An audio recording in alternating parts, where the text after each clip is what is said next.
All right, so at this point, you should have tried the next you try. So we had the pattern 0, 5, 10, 15, 20.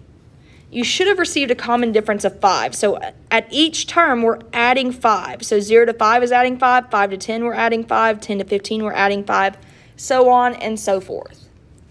So let's now get into graphing arithmetic sequences. So if I give you the sequence 7, 11, 15, 19, we can think of each of these terms as the output of the function. Remember, your output are your y values. If each term is the output, so each of those numbers is the output, the input is going to be the term number. So remember, our term numbers are that a sub 1, a sub 2. So if I'm looking at this sequence, 7 is my first term, 11 is my second term, 15 is my third term, 19 is my fourth term. So if I write these as ordered pairs, I have 1, 7. So I input 1, I output a 7. I have 2, 11 with an input of 2, output of 11. I input 3, I have an output of 15. I input 4, and I have an output of 19. So this is where our domain and range get a little different, okay, guys? Because now we're looking at these as individual points. We're not connecting the dots. All right, so our domain is our x values, and our range are our y values. So we're going to list our domain as a set. And remember, your domain is just your values, just your term numbers here. So this is 1, 2, 3, and 4. So domain, I'm going to list as 1, 2, 3, 4. And then my range is going to be my terms. So in this case, my range is 7, 11, 15, and 19.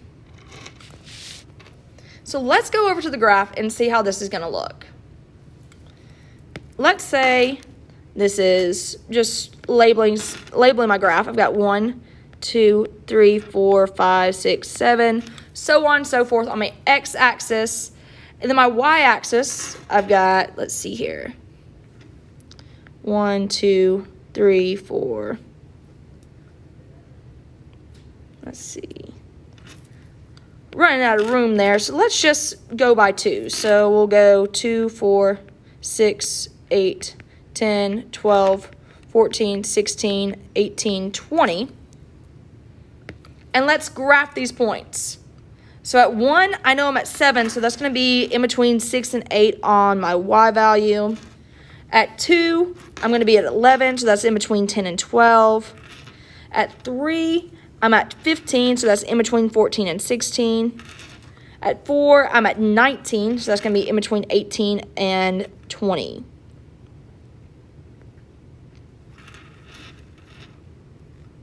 Excuse me there, in between 18 and 20.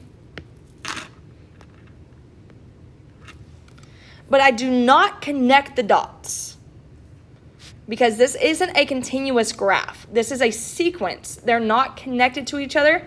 So we're going to call this discrete. This is a discrete function. So what that means is they're not connected. Discrete, we do dots. Continuous would be a line. So that would just be like a linear equation. This is a discrete function. So let's do a quick review on our sequences. So we're going to use the following sequence to answer the questions. So what I want you guys to do is use the sequence 12, 15, 18, 21, 24 and answer the following questions.